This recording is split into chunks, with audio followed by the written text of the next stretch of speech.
Hello কবুতর প্রেমিকগণ, যারা কবুতর পালো তাদের উদ্দেশ্যে এই ভিডিওটা।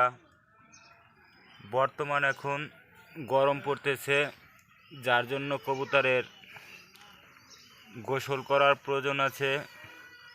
আমি প্রত্যেকদিন রীতিমতো এই বলটায় পানি দিয়ে রাখি।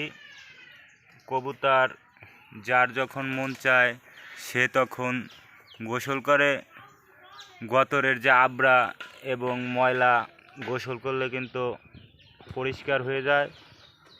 হয়তো গোসলের জন্য কবুতর এক প্রকার সুস্থ থাকে। যারা আটকায় কবুতর পালন করেন তারা অবশ্যই প্রতিদিন না পারলে সপ্তাহে 2 থেকে 3 দিন যে কোনো একটা পাত্রে পানি দেবেন।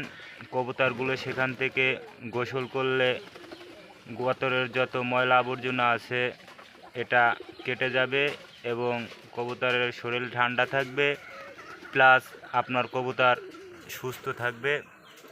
যাই হোক, এটা বলেই শেষ করছি। ভিডিওটা বেশি বড় করলাম না। খুদা হাফেজ।